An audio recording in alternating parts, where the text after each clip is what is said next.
So what we're going to do tonight. So I'm going to give you some top tips.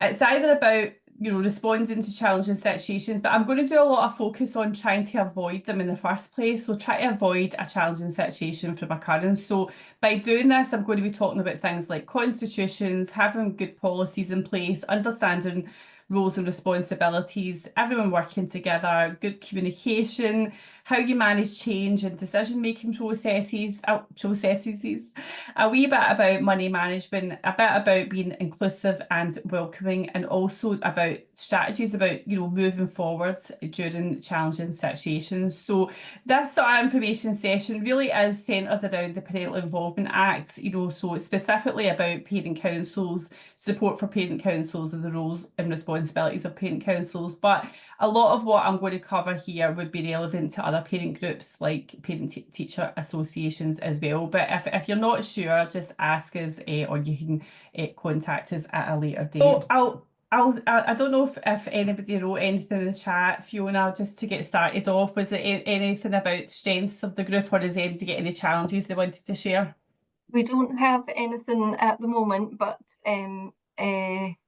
yeah, Judy says that she's struggling to think of any strengths. That's fine. It can be something difficult. It might be something that comes up later on when you're talking through things, but it might be that the people we've got with us tonight don't particularly have a situation tonight, but are maybe attending proactively. So that is the other thing of kind of getting on top of these things before anything occurs. But we've just put in the chat there, we have lots of strengths. We generally work really well together. So like we've just been said, maybe it is just a proactive thing. So get on top of these things in case anything does kind of crop up at a later time. Thanks a lot, Fiona. Yeah, and sometimes I think it's hard to think of the strengths and the positives because you don't recognise, I think, the good work that you actually do, because it's just so automatic and so embedded into what you do that you don't see it as a standout thing. But there probably are lots of positives that work in your group and keep you going. But I think Joe's right, like working well together, relationships, if you can do that, then you can, there's probably a higher likelihood that you can overcome challenges when you're faced with them. But let's start working through these. So as always, starting with this legislation slide, just to kind of centre especially the role of parent councils on this topic about dealing with challenging situations. I suppose the key thing to say here, especially about parent councils, is the roles and responsibility to work with the school. And it kind of places an emphasis on that sort of having those relationships and keeping the interaction between parent councils and the school and the local authority, as respectful and courteous as possible when things are challenging and difficult. And even when it is between each other, parent council members or parent council members and the parent forum, just keeping in mind that as a parent council, you have got that sort of statutory official status, and your conduct is really, really important in terms of your own reputation and the reputation of the school. So it's just thinking really hard about how do you deal with these challenging situations, and trying to take that moment to stop and reflect and think, like, what is the best way forward? And because you're a parent council, you have to keep in mind that whatever you do has got to be agreed by the parent forum or supported by the parent forum. So when there are challenges, trying to keep that communication going back to the parent forum, keeping them with you along the journey of how you are responding to a challenge. This is assuming that the challenge is with the school or the local authority. If the challenge is amongst parent council members or amongst between the parent council and the parent forum, then similarly it's just being transparent and trying to keep everything open so that everyone is clear about what's going on, so that the challenging situation doesn't become worse. So yeah, promoting good communication and sort of building those bridges and building those contacts and relationships is really fundamental to the role of the parent council. And what you're going to hear me say later on tonight is one of your top tips, is that when there is stalemate, when there are challenges and everybody's stuck, as a parent council, my top tip would be that person that takes a step forward, be the person that puts your hand out, be the person with the olive branch. Because of your role and that is such a hard thing to do when everybody's trying to stand by their own position, is trying to find that way forward as a parent council to progress. what happens next. And that sometimes does mean not the solution not being the one that you want it to be, but the alternative to that is being stuck in relationships really being broken. So that's something to think about as we move on. But as I say, the legislation is really important to think about when you're a parent council in terms of how you do respond and deal with challenging situations.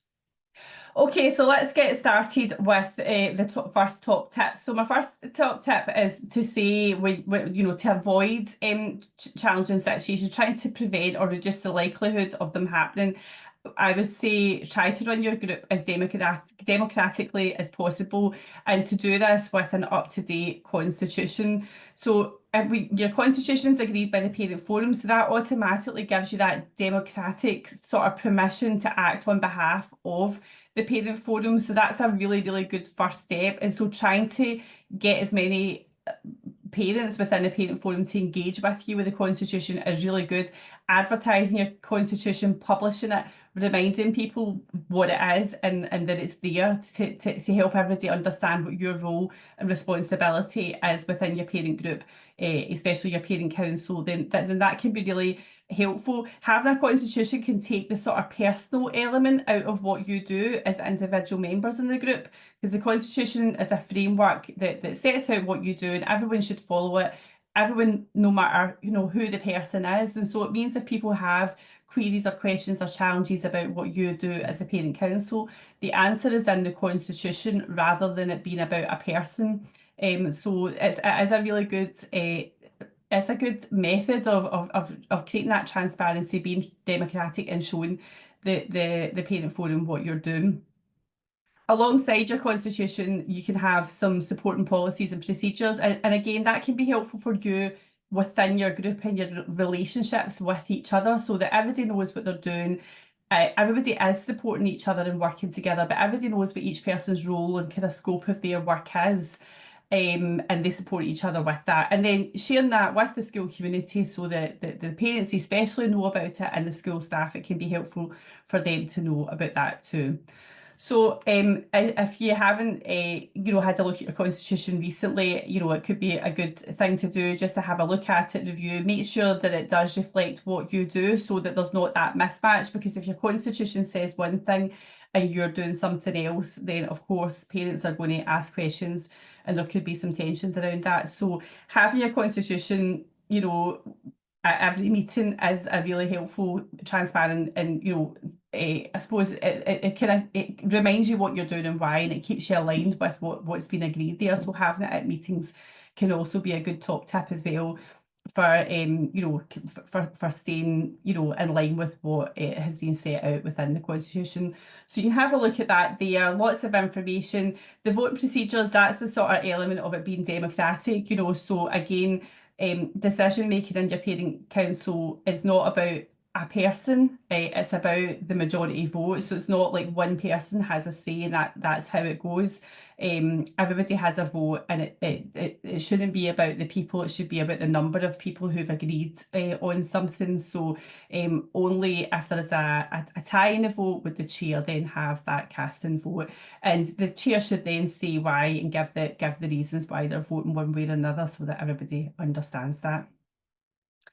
So yeah, just a quick mention about the policies. Quite often say like the code of conduct is a good one for avoiding challenging situations. Having a code of conduct, especially kind of one pager, maybe some bullet points. You could also have a do's and don'ts sort of thing, although sometimes that can be a bit obvious. It depends how people read into things like that. But a code of conduct for meetings, and then code of conduct just for members generally, can be really, really helpful. Setting that out at the start of meetings, and that's where the bullet points could come in, like setting the expectations and the boundaries for a meeting. If you do that at every single meeting, it becomes the norm, and hopefully it just becomes embedded into the practice of what you do as a group. Complaints, nobody wants to receive a complaint, but again, having that opportunity for people to come and ask questions, query, and also say if they're not happy. Nobody, wants to have to deal with that situation, but complaints and people not being happy and disagreeing is normal. It's a normal behaviour and interaction between groups of people. So, trying to set up processes and procedures that allow people to give you feedback, trying to get feedback on a regular basis might avoid a kind of proper formal complaint coming in. But you do want people to come to you and raise an issue rather than it being gossip in the playground and escalating into something worse than perhaps what it originally the issue is, and quite often something that can be resolved quite easily. Similarly, like social media problems can come from social media, so trying to stop that before it started by having codes of conduct and rules around the use and engagement on those sort of platforms. So these can be really helpful in trying to avoid challenging or difficult situations. So my next top tip is about supporting the chair of your parent council and supporting each other as a team. And I think Joe had said that in the chat about working together and helping each other. And really that is fundamental to any sort of group work, wherever you're working, whether it's in a paid role and a job that you've got, or whether it's in a voluntary role, coming together, respecting everybody and supporting one another. But it's really important that the chair is supported in a parent council. The chair, has got a specific job. And it's not that the chair, should be seen as in a sort of elevated position, but they do have like these decisions to make. They are the spokesperson. They're quite often that visible person that's recognised as, the person that's speaking on behalf of not only the parent council, but sometimes the entire parent forum. So, it can be quite a lot. And quite often the chair takes on a lot more tasks and roles and responsibilities and activities just because they have that title of chair, not necessarily because they're the one that has to do that activity. But it is the chair who's often, dealing with the difficult situations. So it's really important that the chair is supported, and the Parental Involvement Act does say that schools and local authorities do have to support parent councils, and that would also be about supporting the chair. The chair and the head teacher or the senior leadership team should have like a good relationship and a supportive relationship of one another. But it's really important that the office bearers in your parent council are working together. And when the chair does have to make a difficult decision in a meeting, for example, or in responding to a challenging situation, then it's important that the other members of the team support one another. And likewise, if a parent council member in their work or their role that they're doing on behalf of the parent council or the parent forum, if they are responding to a challenging situation, then they also need to be supported by the chair and the rest of the team. So there are challenging situations out there. That's just, kind of normal human behaviour. People disagree, they have different views and beliefs and experiences. So as how to navigate them, sometimes we're confronted with situations that you haven't experienced before. So all of that is like, a learning process. So it is about reaching out and getting support. So our closed Facebook group is potentially a good space to get some peer support without, I suppose, like divulging too much information if it's a challenging situation, but certainly asking for support and advice for some difficult situations. We are always here to help out as well if you're stuck. And perhaps the head teacher could be someone if it's a very local issue within the school, or maybe, for example, the parental involvement officer within your local authority. So working together is really important, and trying to find space to do that. So having maybe a business meeting, having some social opportunities where it is just about connecting and working out how do we come together, and where there are tensions, then addressing them and don't letting them sort of fester. So it's better to get things out in the open. As I say, disagreement should be encouraged. Differing views should be encouraged as well. So hearing those and accepting difference and different positions, and because that's where communities do become stronger, when you recognise and respect difference. And obviously for parent councils, it's about pulling all the information together and making decisions that are in the best interest of the school community, but also that it's based on what the parent forum want or need, that sort of thing.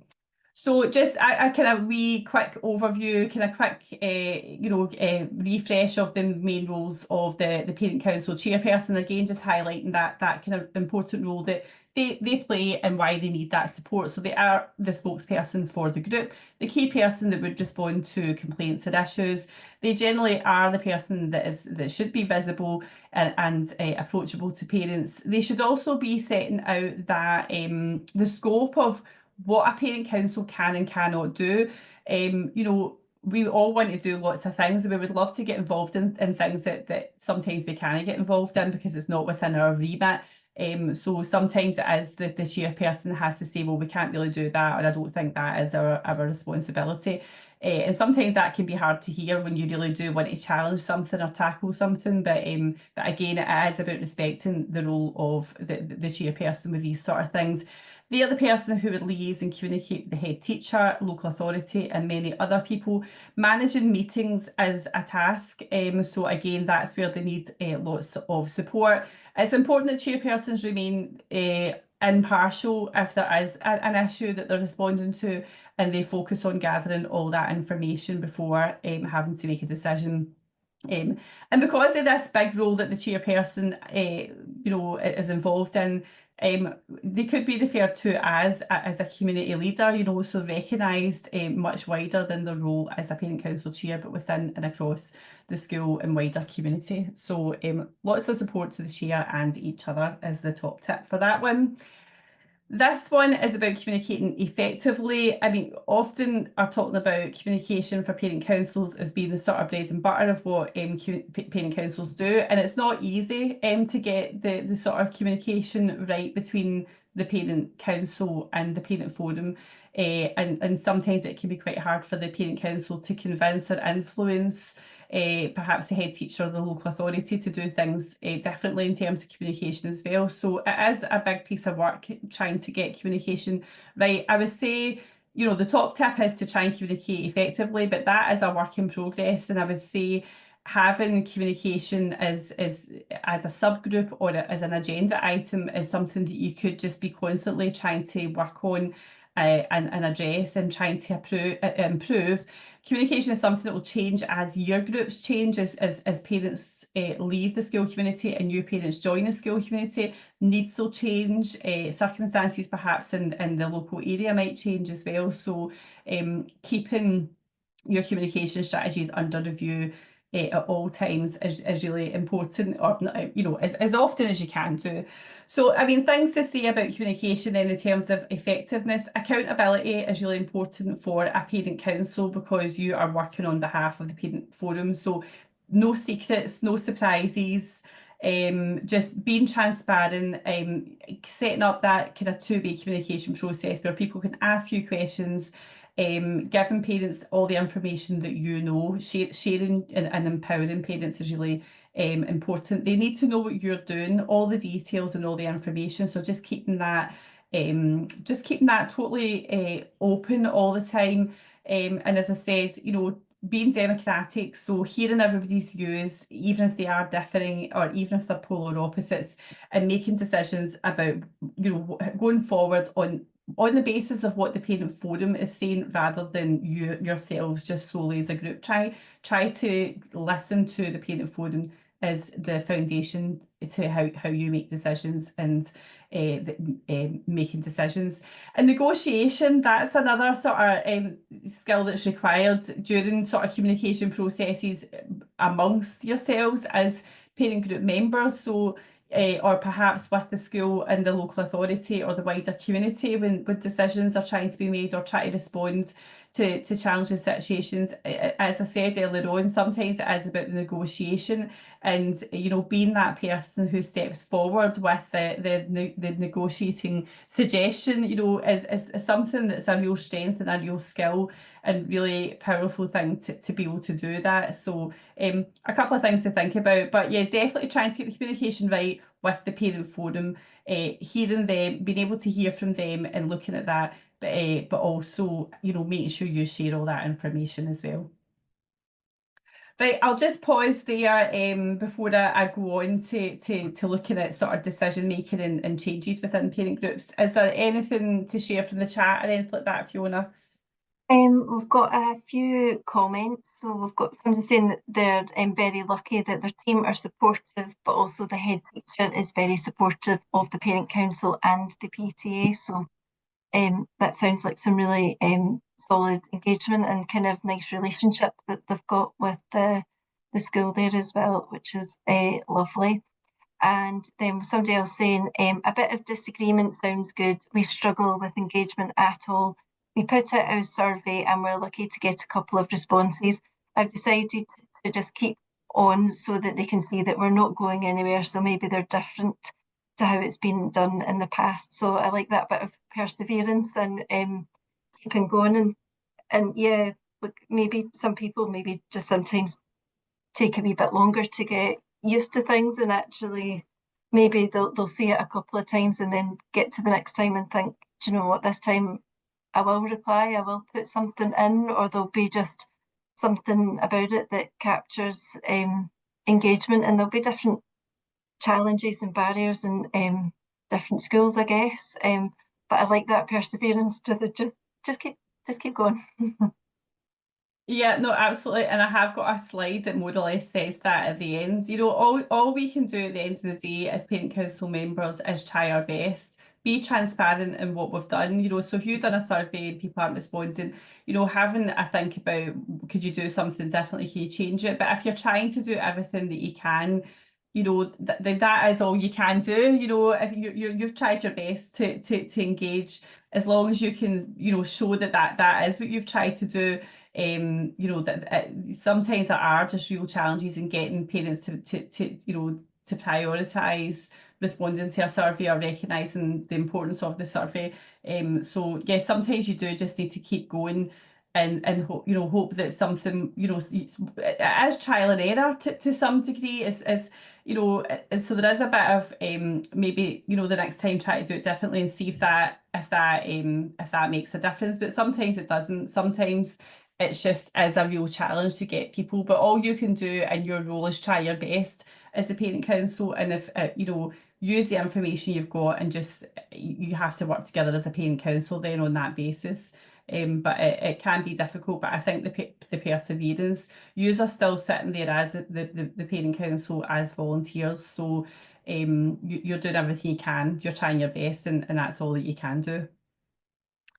Okay, so I'm going to move on now to talk about top tips for supporting and responding to changes in decision making for your parent council. So, tensions can sometimes come about when members cross over. So when you get new members coming in, or maybe a change in senior leadership team, maybe changes in the local authority, maybe changes in the dynamic within the local community, but also just about, you know, about making decisions. There can be tensions around who does make those decisions. We do get questions about, say, for example, the role of head teachers in decision making, you know, and the role of office bearers in making decisions. But I suppose some of the things that I would say is, you know, change can be good, but you know, but also you don't need to change just for the sake of it. So it's a real difficult balance to make. If changing, you know, if you know, new parent council members come in and just decide to change for the sake of it, that can be quite hard when people try to understand why change if everything's okay. So if change is happening, there does have to be a reason for it. And the parent council really need to be transparent about why that change is happening. But equally, you know, if you need to change the way things are happening, your parent council, then again, it's about being transparent. And sometimes if there are challenges around engagement or relationships, then you do need to turn things upside down. And as a parent council, you know, like that's maybe something to sit and have a think about. And as I say, change is hard to deal with. So having lots of chats and discussions, and maybe a few business meetings about how to do that. But the important thing, and I suppose this is based on some of the contact that we've had from parent group members over the years about some of the issues around responding to change in decision makings, is about parent councils never being about individuals. So that's really important that parent councils can't respond to issues from one individual parent or issues about one individual teacher, for example. So those sort of issues, if it was about one individual parent, you would be signposting that parent to the relevant teacher. If there's an issue about one teacher and there are concerns coming from the parent forum about that, then the chair could have a chat with the head teacher to let the head teacher know, and encouraging parents to speak to the head teacher about those sort of things. So that's really important in terms of decision making processes and also responding to sort of issues or challenges. That the parent council should be focused on issues that affect the majority of the parent forum or the school community, or at least a large a large group. So not one, but if there's a year group, for example, that were raising an issue, then the parent council could respond to that, or the theme of the issue, the parent council could certainly look to address that with the head teacher. I think sometimes being realistic as well, this is often an issue about parent councils being concerned about issues that they can't really get involved in. So obviously, like local authority employees, their contracts, their jobs, their roles and responsibilities are not. They're not that's not for the parent council to decide things like that. I suppose if there are issues, the parent council can raise them with the head teacher in terms of what the themes are of the issues. But like these sort of things, parent councils can't really get involved in. But it is really important, if there has to be changes, as I say, to focus on listening to what the concerns and the issues are before acting, sit and have that meeting, so there's no sort of knee-jerk reactions or people rushing off and doing things, or the information spreading throughout the school community. It's trying to hear everything and then making that informed decision about what the best thing is to do. But as always, decision making should be informed by your constitution. Conduct and behaviour should be linked to like a code of conduct. Partnership working, so listening to everyone. If there's tensions around decision making within the parent group, it's about listening to everybody's views and contributions. And if there are challenges around that and it's stuck, that's where the chairperson can come in and make that decision. And if the chairperson has to do that, then it's about getting behind the chairperson and supporting that the decision that the chairperson has to make. And it is about democracy. One of the things about decision making within a group is that if you're doing the majority view is the view that's taken forward, it means that there is a likelihood that your view might not be taken forward. So if there are 3 suggestions about how to do something, only one of them is going to be agreed, unless there's a way to sort of combine it all or maybe prioritise it as a 1, 2, 3. But I suppose some of the issues it's about realising and accepting that your suggestion might not be the one that's taken forward, but that is democracy, and that's the way that the decisions are made in these sort of groups. And I suppose it's just about having to accept that that's the case when it comes to these things, and perhaps you could put your suggestion back up again the next time there's a discussion. And again, like just reaching out for help and support if you get stuck, come to speak to us, going into the chat and the Facebook page, or speaking to the head teacher. Top tips around misunderstanding roles and responsibilities. That is a common one as well. People, I suppose part of it's about misunderstanding. Some of it's about expectations. Some of it's about confusion as well about who does what. Sort of thing. So again, just for parent councils, your roles and responsibilities are set out in the Parent Involvement Act. So it's quite clear about your main work is about representing and supporting the parents and working collaboratively with the school and the local authority and maybe the wider community. So just trying to have a business meeting maybe at the start of each term, being realistic, looking at your constitution, setting out roles and responsibilities. I mean, I've said in the past, not so much as like a job description, because I don't want it to be too serious and too formal, but sometimes just even some bullet points about, right, this is what the chair does, this is what the treasurer does, this is what the secretary does, this is what each individual group member's responsibilities are, this is our aims and objectives as a group, this is our priority areas that we're going to focus on. Try to get everybody all on the same page, and trying to get that people understand one another and respect one another's roles and responsibilities. and working together as a team.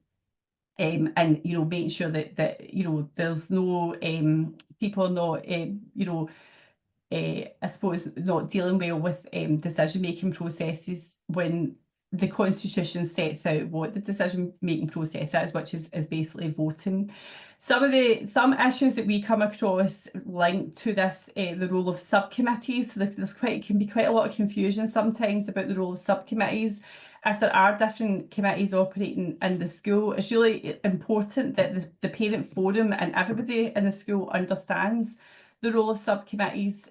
So if there's a parent council and there's a subcommittee coming off the parent council, then the subcommittee is still under the parent council, if you know what I mean. They're still all responsible to the parent forum. So sometimes there can be confusion around different groups within the one school community in terms of roles and responsibilities. Most schools nowadays have just one group, which is normally a parent council with, for example, subcommittees that deal with, say, social and fundraising. There's many other subcommittees like communication subcommittees, additional support needs subcommittees, equality and inclusion subcommittees. So loads of subcommittees.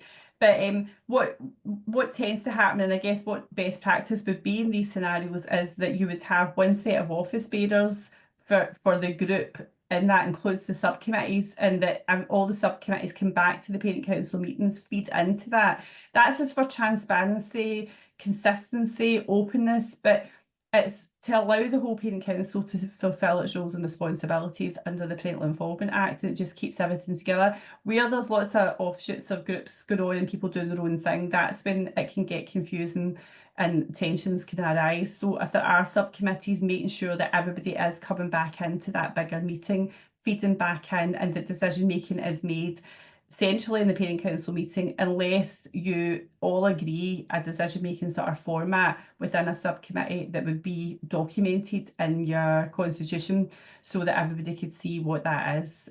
So sharing information and being open and transparent, that's the way to avoid people asking questions or people not being happy, that sort of thing. Being financially responsible, again, there can be some tensions around sort of decision making, understanding roles and responsibilities, and I suppose like actions around being financially responsible. So for parent councils especially, it's important that everybody recognises their role in managing money on behalf of the parent forum. So it's not just a treasurer's job to manage money. Every member of a parent council is responsible for the management of money. It's just that the treasurer has specific, tasks or activities or roles and responsibilities, like for example, making sure the money is recorded effectively in and out, keeping a record of that, getting the finances independently checked each year, and presenting information at every single parent council meeting about money in, money out, just any discussion at all, sharing that information with the parent council about money matters, and at the annual general meeting doing a presentation on that. So having really good policies and procedures that outline the role of the treasurer is really good to have, as well as also just highlighting to all the other members what their roles and responsibilities are, as in understanding how money is managed, understanding the Connect linked insurance policy, which is really important, and just understanding how you can support each other. Managing money is a big task and responsibility, and there's a lot of the activities with managing money involves two people at least. So there always needs to be more people in a parent council involved in the management of money, and obviously if you're doing fundraising, that everybody's involved, and a lot more people are involved in that as well. So having good policy and procedures, having those sort of roles and responsibilities set out, making sure that bank statements are brought to every single meeting, and that's really transparent. Parents can ask for any information at any time about money management, and you want to be prepared and ready to sort of answer that information. So how money is spent is often a question that we're asked. Who decides? So for parent councils, the parent council decides how money is spent. but that should be strongly informed by what the Parent Forum have said. So asking them for a wish list, asking them for their priorities and their suggestions. Of course, you can also ask the school what their wish list or their priorities and suggestions would be. And it's important that the Parent Council discuss, how they would like to spend the money with the head teacher, because there's no point in saying we are going to donate, this to the school and the school doesn't need it or something like that.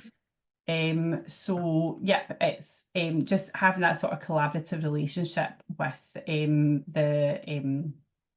management team is really important. So top tip on reporting concerns on behalf of the parent forum. So again, this kind of goes back to so parent councils obviously are acting on behalf of the parent forum, asking questions, should be visible and transparent, and hopefully the parent forum are coming up and speaking to the parent council, emailing them, asking them questions. So if an issue is brought to the attention of the parent council that is a concern or an issue, but even a good idea, it doesn't have to be negatively framed, but I suppose the challenging situation is when it is a negative issue or a concern for the parent forum. Then, so again, it comes back to this idea about the parent council, has to be courteous and respectful in managing this whole situation and trying to manage it in a step-by-step process, especially if it is, if it's a serious concern or a big concern. If it's appropriate to raise it at the parent council meeting, then that is the forum to do it, so that there can be a discussion and the head teacher can be a part of that, and that there can be a way to try and work through it. So 9 times out of 10, I think that is the best way to bring up an issue. The agenda should be shared with everybody in advance of a parent council meeting, so that people are aware of what the issues are going to be, including the head teacher, to get the heads up of what the issue is. But if it's not appropriate, and sometimes it might not be, if it's about maybe like a staffing issue or something, something like that, then perhaps you might deem that it's not appropriate to discuss in a parent council meeting. But I think that would be the rare sort of scenarios. But regardless, if there is an issue, you might want to have a formal meeting to discuss it with the head teacher, to share the themes and the issues with the head teacher. So that would normally be the chair that would do that. And so if there are, whether it's at the parent council meeting or in a one-to-one meeting, you want to be clear about what it is that you're asking for. If it's an issue, what do you want from the head teacher? Well, obviously you want a clear response back. The head teacher is going to need time to follow up on what you've said to them. So but going into a meeting with an idea of what you're looking for, maybe it's about some goals. Maybe it's about something specific that you're looking for. So try and be specific, try and be realistic, and maybe setting a time frame, like, can you get back to us in 2 weeks? Or maybe the head teacher will say, in order to do that, I'm going to need 4 weeks, for example. So just agreeing and discussing that, and being realistic and trying to work together with that to come to a scenario where everyone's happy. But obviously sometimes issues can't be resolved in that way, and perhaps there can be conflict where the parent council on behalf of the parent forum are saying something's a concern and the response is not satisfactory as far as the parent council is concerned. So of course, when those scenarios arise, then you can escalate via complaint, so you can go to the local authority complaints procedure and escalate it in that way. If you are doing something like that as a parent council, again, it's just really important, even when there are these challenges, if the concern is directed to the school or the local authority, just try and maintain those communications and being open and transparent with the head teacher. Let the head teacher know, look, we're not happy, so we are going to escalate to a formal complaint. Just trying to keep so that the relationship doesn't break down. As I say, difference and disagreement, is normal.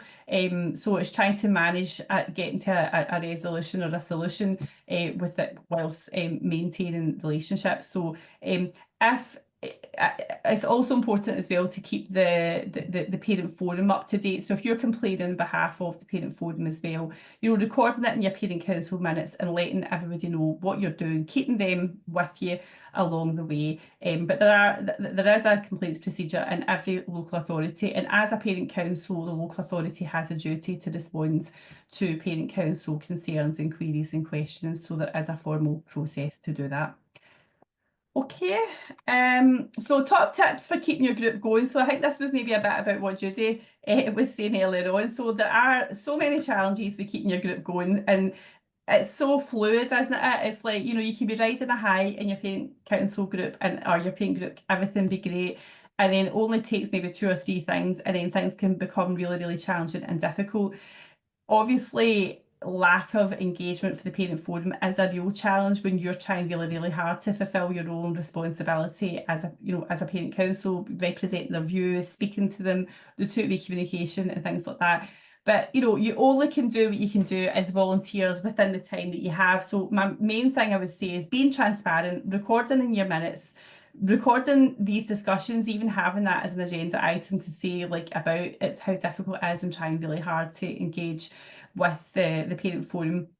Where there are challenges, what I would say is if there is an opportunity to do this, is trying to create opportunities to connect with the parent forum, perhaps through social activity. So not fundraising, just purely about social activities, having a bit of fun and a laugh. Maybe if you've got a PTA committee in your school, then collaborating with them so that you can have a joint event. Maybe it's collaborating with the school, the head teacher. Can you do something with them to help you to bring parents in? Is there a pupil council? Can you do something with them as well? So just trying to create those opportunities for fun and connection, because you know what it's like. There's so many barriers, and there's lots of stereotypes, there's misunderstanding. So the roles and responsibilities, misunderstanding.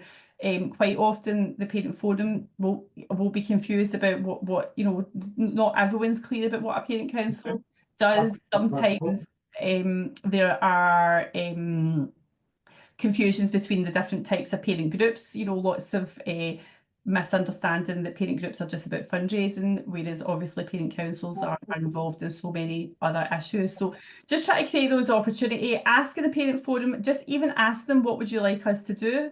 What do you think the parent council should do? What are the priorities? Maybe joining up with community organisations. So are there charities? Are there voluntary organisations? Thinking about what the children in your school community get in.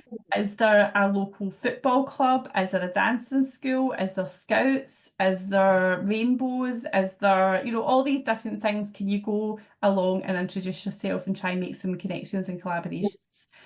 There, try to go where the parents are in your communities. Maybe it's like local churches or places of worship or religious settings. So it's just trying to reach out and find where people are. Try and make your parent council meetings a bit more jazzy and exciting. So I mean, I'm sure they are jazzy and exciting, but maybe they need to be even more jazzier and exciting. So maybe does somebody in your parent forum, can they sing? Is there a choir that you can invite to come to the end of your parent council meeting? Do the kids in the school, do they have any talents or activities? Could they come and showcase it at the end of your parent council meeting? That's always a big winner for getting parents to come along, because they'll go where their children are. Is there somebody, do you get somebody famous or somebody important or well known in your local community that would come and do a talk about something in your parent council? So sometimes you just have to deliberately set out to get parents in, nothing to do with actually your parent council's work. And also, if you can't get them to engage in a survey, it's going to be really hard to get them to come to your parent council meetings or be a member. So, breaking it down to the tiniest of steps, and it's just about getting to know them first, let them get to know you. So doing all that fun social stuff and just leaving them and just survive, as I say, just survive your group and try to do the best that you can.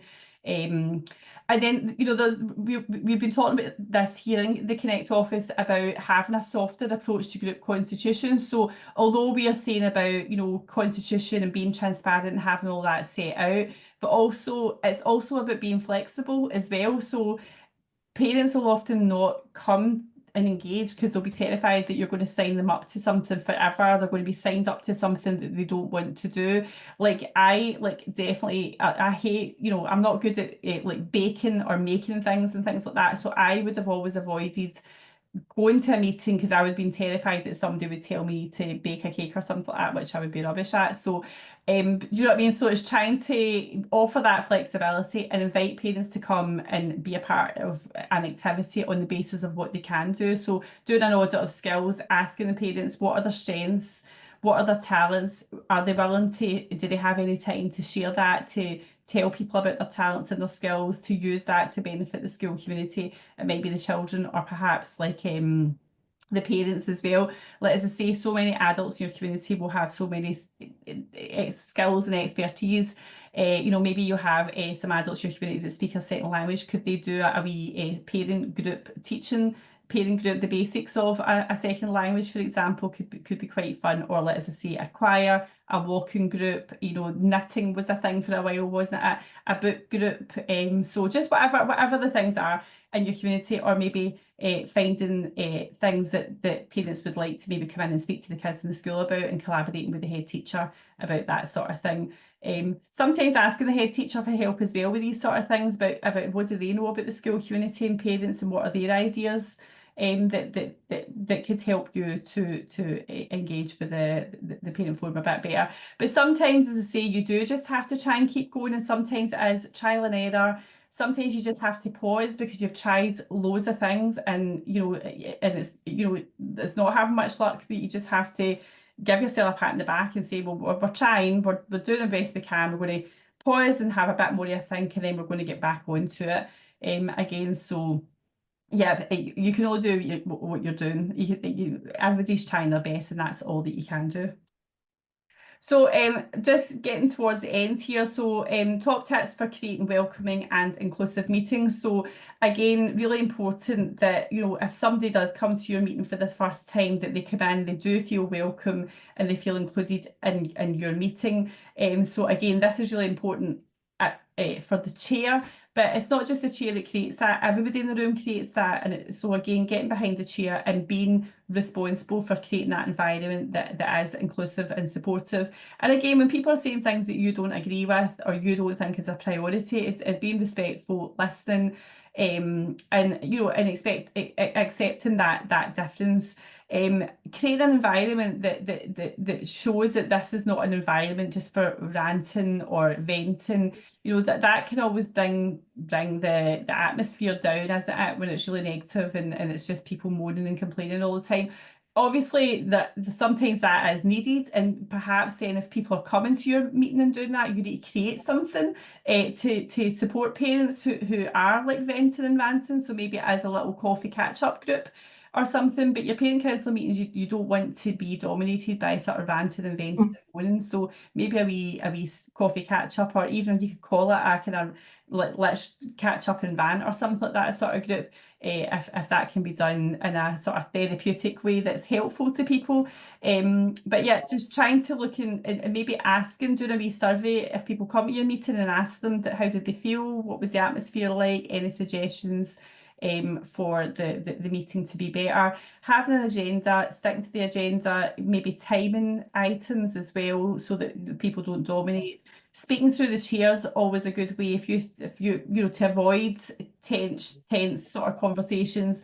You could set up your code of conduct, and the code of conduct could say that everybody has to speak through the chair, and that basically means that the agenda item will start, and the chair will introduce the agenda item. Then everyone that discusses that item gives their contribution to the chair. And so if, for example, me and Fiona are at that meeting and we both are disagreeing, I'll be telling the chair my opinion, and Fiona will tell the chair her opinion, rather than me saying to Fiona, I don't agree with you. It's more about me saying to the chair, well, this is what I think. And again, it can just try and take that sort of personal tense element out of the discussion, and it lets the chair gather all the information if there is a decision to be made. Of course, when there are, people are stuck and not happy, the chair can turn it around and asking people for ideas and solutions, and even suggesting that people who are not happy take the lead on pieces of work, if that's a helpful way to progress it. So yeah, just as we move towards the end here, just about like moving forward. So as I said, I've said a couple of times tonight, as a parent council, and it's a hard thing to do for MD, to be the person that steps forward, to be the person that moves a difficult situation on, or a challenging situation on. So we have a partnership with Scottish Mediation. So we've all had training here at Connect. It was really a wonderful session that we had, and we are running a partnership session with Scottish Mediation on the 17th of June. So the link is there, and it will be a really good session. We all really enjoyed it and learned loads from that session. And of course, like there are challenging situations when you work with people, whether that's with school, local authority, the parent forum, or each other. So it's good to have these sort of reflective moments to stop and have a think about what's the best way to deal with challenging situations. But from some of the information we got from that session ourselves here at Connect, this is what we put together for, trying to move forward and having that. So if you think about conflict resolution, the goal with any conflict needs to be resolution. So if you're not thinking, I want to move forward, then this is a problem. And as a parent council, working on behalf of the parent forum, working with the school and the local authority, then be the group that has resolution and moving forward as the goal, because then you're stuck, and then not a lot of positivity can come from that. So just some of the sort of things to think about when you are in those difficult situations.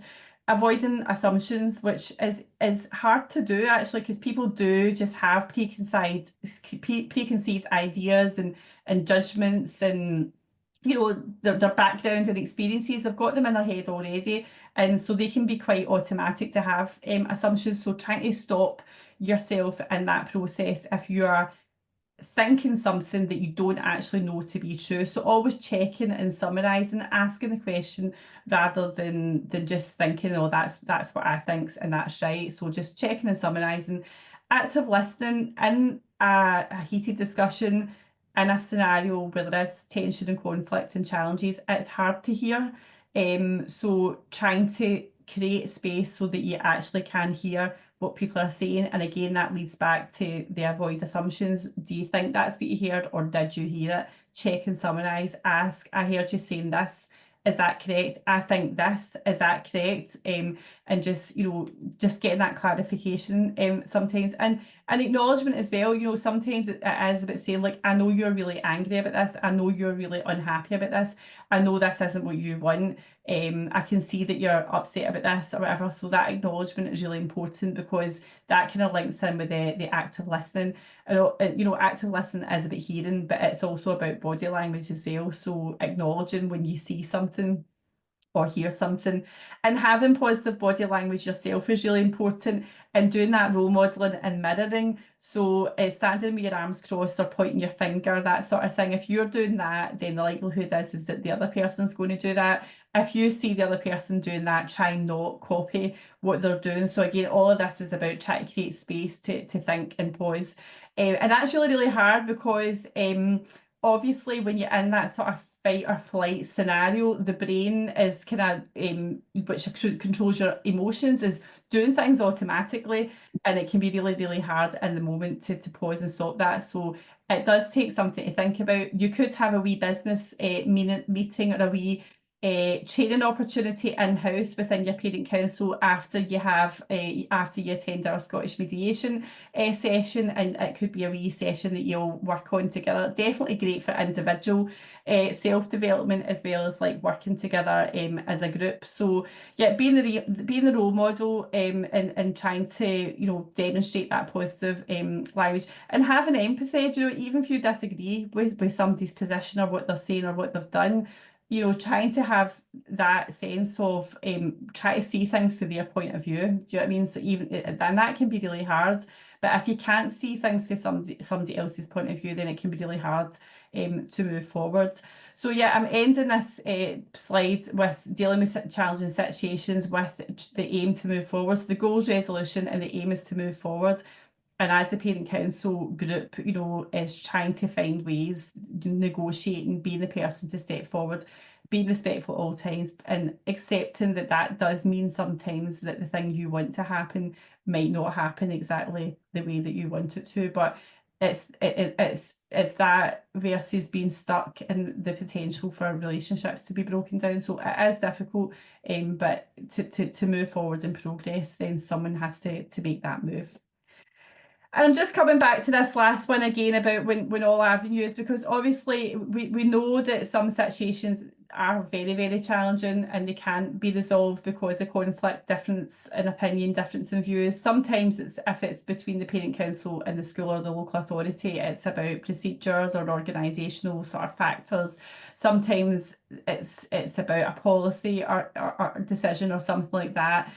So again, before you get to the point of making a complaint, you know, the starting point is about, you know, managing expectations, taking advice, make sure the issue that you're not happy about or that is challenging is one that is, you know, one that you've got scope to influence. I mean, in terms of your remit as a parent council group or on behalf of the parent forum, thinking about campaigning, that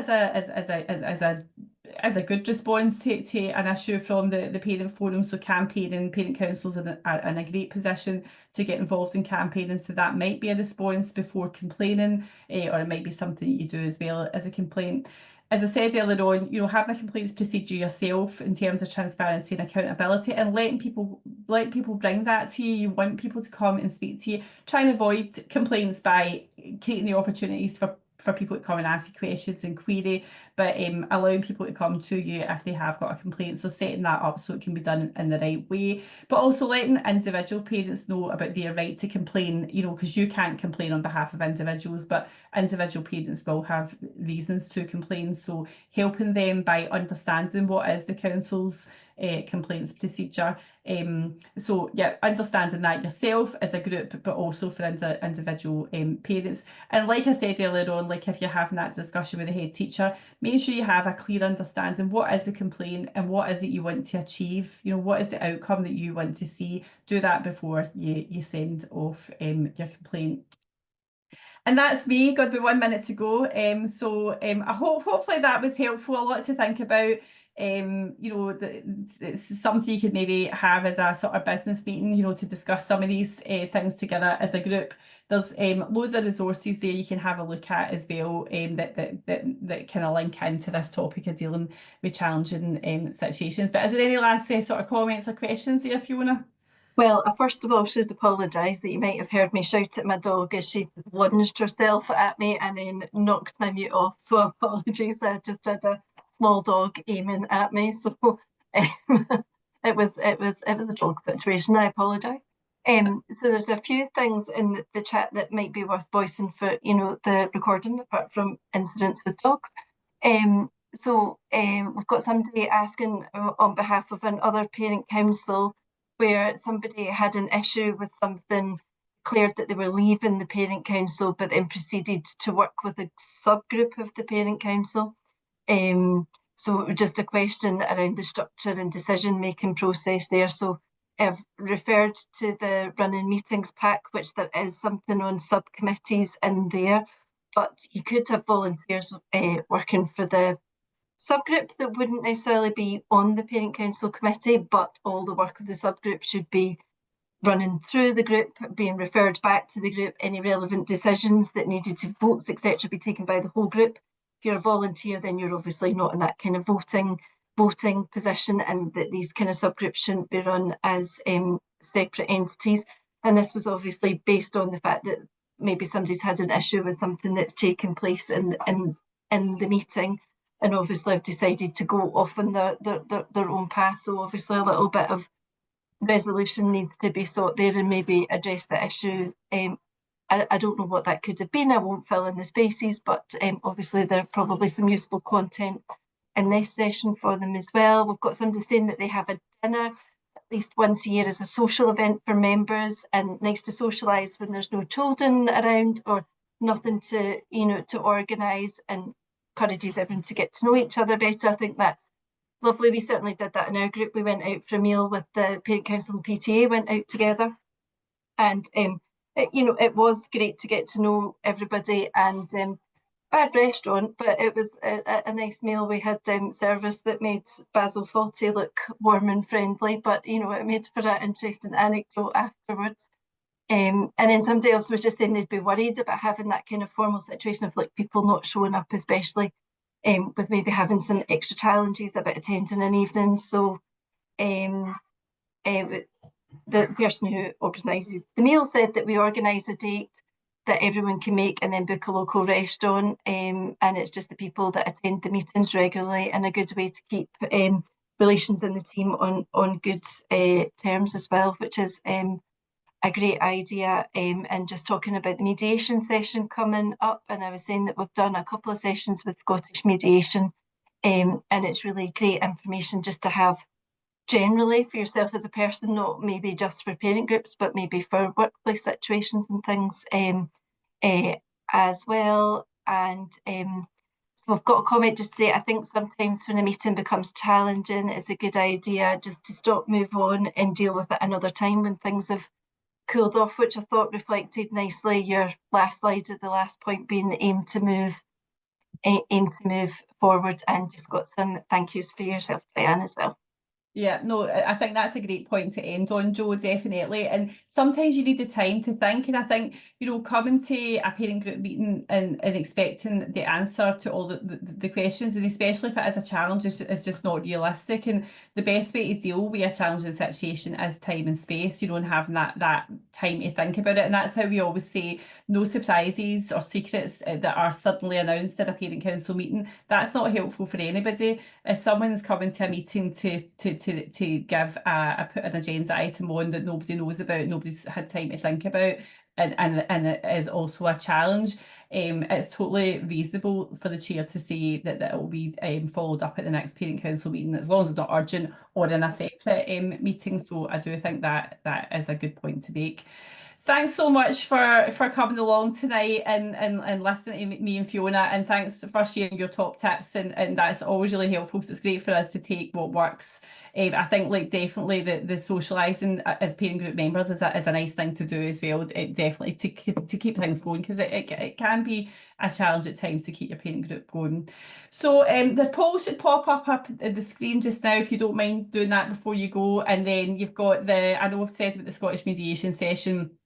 Got Chat with Connect at the informal session next about the role of the chair. So yeah, that's definitely much more informal. There'll be no PowerPoint, it'll be just chatting. Then we've got a fantastic session with Upstart Scotland talking about play-based learning through play and kindergartens. So do come along to that if you've not heard of Upstart Scotland or seen their work. They are really worth well listening to and hearing their views and their work that they've been doing in the area of play in kindergartens.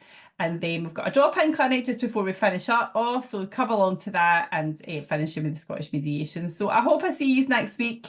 And thanks so much again for coming and the questions in the chat. And have a nice evening for the rest of the night now. 9 o'clock. It's just still light outside, so still time to do things. See you soon. Thanks, Jo. Thanks, Judy.